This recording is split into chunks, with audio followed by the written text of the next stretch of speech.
Շնորհակալ եմ։ Պարոն Վարդապանյան, եթե կարելի Ստեղ լավ է գործընկերներ։ որպեսզի ամփոփենք խափանման միջոց կալանքի դրության հետ կապված դատարանների ինչ որոշումներ ունենք եւ դրանք ինչ հետևանքներ պիտի առաջացնեն։ Շատ լավ։ Գործընկերներ, տեսեք, 2025 թվականի հունիսի 18-ին ես նաև դատավորներին անվանական կնշեմ, որ բոլոր դեպքերում ավելի հստակ արձանագրվի։ Երևան քաղաքի ընդհանրավարության քրեական դատարանի դատավոր Կարապետյանի կողմից բացառապես մեր ձևով կմասնակցենք Մայրաթոռի պաշտպանությանը հարցազրույցի համար, կալանքը կիրառվում է Սամվել Կարապետյանի նկատմամբ 2 ամիս ժամկետով։ Դատարանը գտնում է, որ հիմքերի տեսանկյունից առկա է խոչընդոտելու ռիսկը, սա ինքնին աբսուրդ է արդեն, դրա մասին դժվար է խոսելը, բայց ինչևէ դատարանը գտել էր, որ իբրև առկա է խոչընդոտելու ռիսկ, հարցազրույցի նկատմամբ, որը զննվել էր, գտնվում էր քննիչի չհրկիզվող պահարանում, մինչ օրս էլ ընդեղ է։ Այնուհետև գտել էր, որ իբրև կա թաքնվելու ռիսկ, այն պարագայում, որ Սամվել Կարապետյանը հենց ինքն էր ինքնակամ ներկայացել։ Նշված դատական ակտի դեմ ներկայացվել էր վերաքննիչ բողոք, Արմեն Դանիելյանը այն իհարկե մերժել էր եւ դրանից հետո դարձել է Վճռաբեկ դատարանի դատավոր։ Սա փաստերի քրոնոլոգիան էր։ Նշված որոշմանը հաջորդել է կրկին միջնորդության ներկայացում, որը ներկայացվեց օգոստոսի 11-ին, քննության առնվեց արդեն հակակոռուպցիոն դատարանում, քանի որ կար նոր մեղսագրված տնտեսական բնույթի մեղադրանք, եկեք իր անունը դնեմ տնտեսական բնույթի մեղադրանք համար 1։ Իրականում ուրիշ կերպ դնելն էլ ավելի անիմաստ, իհարկե սա էլ տենց մի մեծ բովանդակություն չունի իր մեջ, պարզապես ինչի եմ այդպես անվանում, քանի որ ունենք 0 առնչություն դրա հետ, թե մեղադրանքի, թե տվյալների տեսանկյունից։ Դատավոր Դավթյան Տիգրանը քննության առնելով նշված միջնորդությունը բավարարեց այն, 2 ամսով երկարաձգեց կալանքը, կրկին գտավ, որ առկա է իբրև խոչընդոտելու ռիսկ էլի չհրկիզվող պահարանում գտնվող տեսանյութի վերաբերյալ, գտավ, որ առկա է թաքնվելու ռիսկ, բայց միաժամանակ արձանագրեց, որ տնտեսական բնույթի մեղադրանք համար 1-ի տեսանկյունից չկա հիմնավոր կասկած։ Դե բնականաբար ինչպես պետք է լինի, օրվա քննչական կոմիտեն մշտապես, եթե արձանագրում է օրինակ, որ կա հարկեր, տուրքեր չվճարելու ենթադրյալ հանցակազմ, ուրեմն ինչ կա նաև փողերի լվացում, եթե կա փողերի լվացում, ուրեմն կա հափշտակություն։ Այն հայտնի անեկդոտի պես, եթե քառակուսի է, մեջը կլոր է, եթե կլոր է նարնջագույն է։ Իդեպ շատ էֆեկտիվ աշխատում է։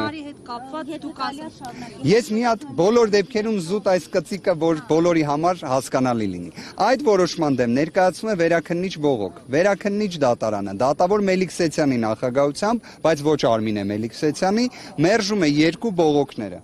Այսինքն տնտեսական բնույթի մեղադրանք համար 1-ի վերաբերյալ լինում է 2 դատական ակտ, որ հիմնավոր կասկած չկա։ Դրա դեմ ներկայացվում է Վճռաբեկ բողոք։ Վճռաբեկ բողոքից մինչև որևէ նորություն լինի, նորից ներկայացվում է միջնորդություն կալանքը երկարաձգելու վերաբերյալ։ Արդեն հոկտեմբերի 11-ին։ Հոկտեմբերի 11-ին դատավոր Դոլմազյանը որոշումը հրապարակվում է հոկտեմբերի 16-ին, քննության առնելով նշված միջնորդությունը, կրկին արձանագրում է տնտեսական բնույթի մեղադրանք համար 1, համար 2-ով հիմնավոր կասկածների բացակայությունը,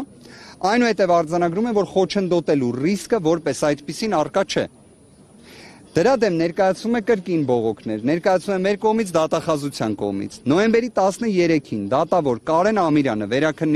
վերաքննիչ հակակոռուպցիոն դատարանի գտնում է, որ դատավոր Դոլմազյանի կողմից տնտեսական բնույթի մեղադրանքներով հիմնավոր կասկած չհաստատելը առավել քան հիմնավոր էր։ Ինչպես նաև արձանագրում է, որ կալանքը չի կարող այլևս նույն կերպ երկար Մելիքսեթյանի կողմից կայացված դատական ակտերին տնտեսական բնույթի մեղադրանք համար 1-ին, այլ կերպ ասած, այսօր 2025 թվականի նոյեմբերի 17-ին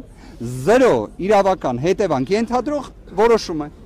Պարոն Վարդապանյան, դուք շատ երկար էր կներեք գործընկերներ, բայց կարծում եմ շատ պարզ ներկայացրեցիք։ Պարոն Վարդապանյան, ձեր ասուլիսում մանրակրկիտ ներկայացրել եք այս process-ը, նաև ասել եք, որ միջազգային տարբեր կառույցներին դիմելու գործընթացներ կան, ասեք կոնկրետ այս փուլում ում հետ եք հասցրել զրուցել, ինչ տեսակետներ ունեք դրսից, ինչպես են գնահատում այս process-ը եւ այլն։ Կարծում եմ միայն այն, որ միջազգային մեծ հեղինակություն վայելող մի շարք իրավապաշտպաններ, փաստաբաններ իրենց հրապարակային կարծիքը ներկայացրել են, դա արդեն իսկ առավել քան խոսուն է։ Իդեպ, ես վստահ եմ դուք կհիշեք Փերինչեկն ընդդեմ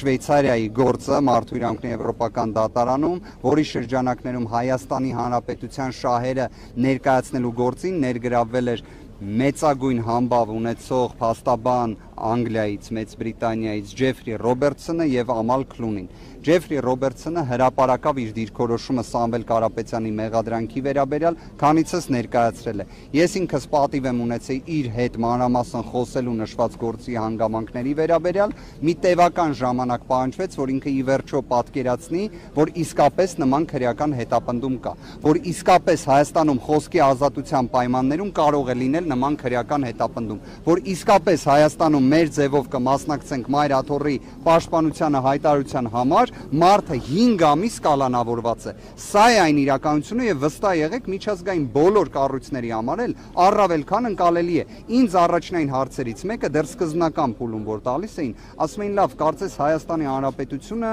որոշակի առումով ժամանակակից երկիր է, չէ՞։ Ձեր քրեական դատավարության օրենսգրքում այլ խափանման միջոցներ բացի կալանքից չկան, որովհետև իդեպ ես քանիցս սրա մասին խոսել եմ։ Սոմալիում էլ կան այլընտրանքային խափանման միջոցներ, բայց նաև Հայաստանում կան այլընտրանքային խափանման միջոցներ։ Հիմա ոնց է ստացվում, որ օրինակ տնային կալանք, գրավ, վարչական հսկողություն, դրանցից ոչ մեկը չի կիրառվում Սամվել Կարապետյանի նկատմամբ արդեն 5 ամիս։ Եթե միայն այս ցուցիչը ֆիքսեն գործընկերներ, բավարար է արձանագրելու համար, որ սա աբսուրդ է, սա քաղաքական հետապնդում է եւ իդեպ սա էլ թույլ տվեք ասեմ, քանի որ շաբաթ օրը դրա մասին խոսել էինք, այսօր նոյեմբերի 17-ն է եւ այսօր Սամվել Կարապետյանի թե անձնական ազատության հարցն է քննության առարկա դառնվում, թե իր սեփականության իրավունքի հարցը արդեն իսկ դարձել է եւ հանրային ծառայությունները կարգավորող հանձնաժողովի կողմից հերթական աբսուրդային որոշումն է կայացվել, աբսուրդային, որքանով որ հասցրել եմ հետևել այս ժամանակահատվածում, վստահ եղեք, դա ի վերջո բողոքարկման ենթակա որոշում է, վստահ եմ այն բողոքարկվելու է եւ վստահ եմ այդ առումով էլ հետաքրքիր զարգացումներ կլինեն։ Կոմիտեի ղեկավարը անդրադառնալով այս գործին նշում էր, որ իրենց համար հիմք միայն Սամվել Կարապետյանի մեր ձևով եկեղեցու գործերին միջամտել արտահայտությունը չի հանդիսացել։ Իհարկե ճակերտներ իրենք շատ չեն կարող բացել, օպերատիվ տվյալներ են ունեցել։ Այդ օպերատիվ տվյալները փողերի լվացման, հարկերը, турքերը թաքցնելուն են վերաբերում, թե այլ բաներ էլ, այլ օպերատիվ տվյալներ էլ կան, որոնք են հրապարակվում։ Գիտեք ոնց, հաշվի առնելով, որ իրապես այնպես է ստացվել, որ նախկինում իր անվանումը կոչվում էր Պեկի քննչական վարչություն։ Հիմա այս գործը քննում է Պեկի քննչական վարչությունը։ Դուք պատկերացնում եք օրինակ փողերի լվացման ենթադրյալ դեպք, որը զուգորդվում է իշխանությունը բռնությամբ զավթելու կոչով։ Հա, օրինակ, չգիտեմ, եկամտահարկի հաշվետվությունը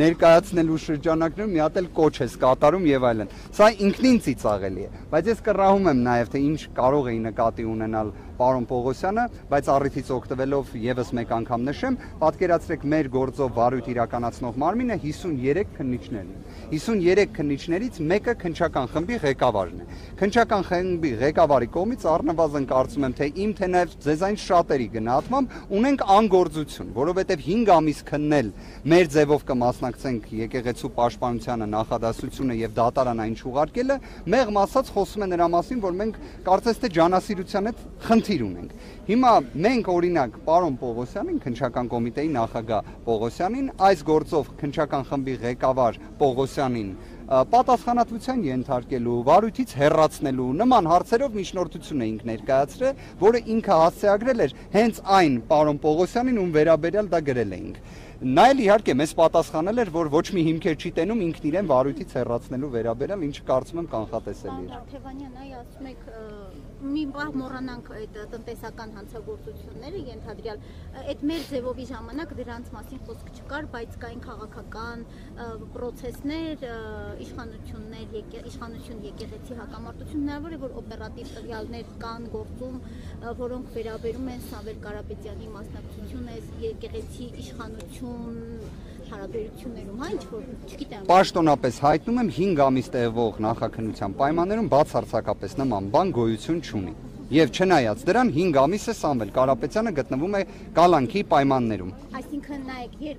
առնվազն երկու հիմա ավելի շատ գործեր կան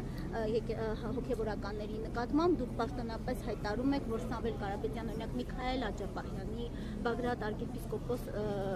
Գալստանյանի, ամենայն հայոց կաթողիկոսի հետ որևէ ինչ-որ ենթադրյալ հանցագործության վերաբերյալ օպերատիվ խոսակցություն չի ունեցել, այսպես օպերատիվ տվյալներ։ Մենք այդ մեր ձևով հասկանանք այդ ինչ ունեին ավել։ Ես եկեք հետևյալը ասեմ, քննչական կոմիտեն ունի տվյալ, ներողություն եմ խնդրում, որ սա բացահայտում եմ, ի վերջո նախաքննական գաղտնիքը այդ մասով ավարտված է, բայց Հայաստանի Հանրապետությունում այո, մեկ խցում գտնվող Միքայել Սրբազանին եւ Բագրատ Սրբազանին գաղտնալսել են։ Սա իսկապես աննախադեպ երևույթ է, բայց բոլոր դեպքերում դա հիշատակ է։ Իրենք խցում գտնվելու շրջանակներում ունեցել են խոսակցություն։ Այդ խոսակցությունից պարզ է դառնում, որ իրենցից ոչ մեկ երբևէ որևէ ձևով հաղորդակցում Սամվել Կարապետյանի հետ չի ունեցել։ Այդ տվյալը հասու է քննչական կոմիտեին, այո, հասու է։ Արդյոք դրան որևէ տրամաբանական գործողություն հաջորդել է։ Ոչ։ Ինչ է նշանակում մեր ձևով կմասնակցենք եկեղեցու պաշտպանությանը քննչական կոմիտեի համար։ Ես չեմ հասկանում։ Ես չեմ հասկանում շուրջ 5 ամիս։ Ես չեմ հասկանում ինչ են այդ ամենում տեսնում դատավորները 5 ամիս։ Ես դա չեմ կարողանում հասկանալ։ Բայց միտեղ որ փորձում եմ ինչ-որ մի հուշում գտնել, փորձում եմ միշտ Facebook-ով ընթերցել 2025 թվականի հունիսի 17-ի հայտնի գրառումները գործադիր իշխանության ղեկավարի կողմից, որտեղ կար սպառնալիք, որտեղ կար պետության համը բերանին զգալու խոստում, որտեղ կար հաշվեհարդարի խոստում։ Հիմա միգուցե քննչական կոմիտեի նախագահ ուղղակի չի ուզում այդ ամենը ասի, դրա համար այլ հանգամանքներ է հիշատակում։ Օպերատիվ տվյալներին, որոնք իրենք իրավապետում են,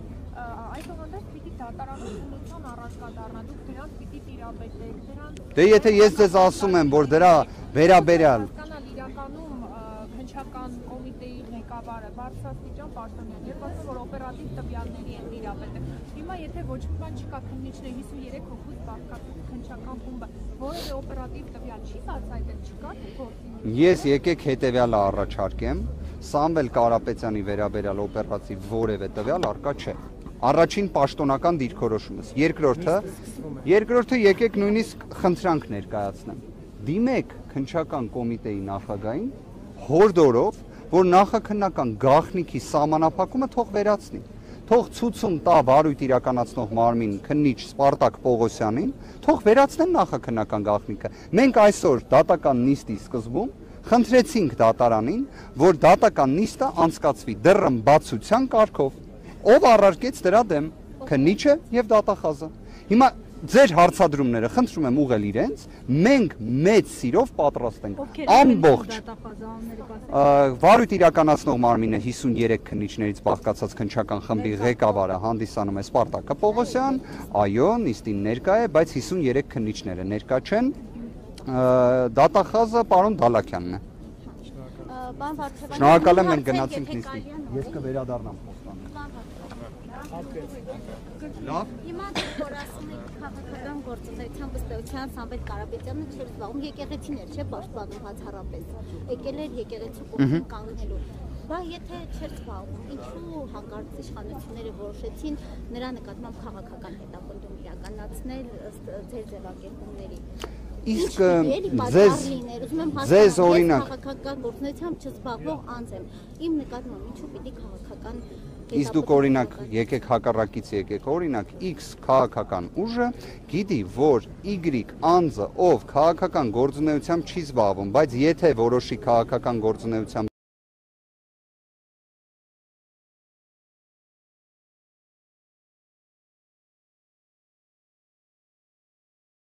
զբաղվի, իր համար լինելու է բավականին բարդ քաղաքական հակառակորդ։ Կարող է այդ իմաստով դիմի կանխարգելիչ գործողությունների եւ փորձի այդ առիթը որևէ մի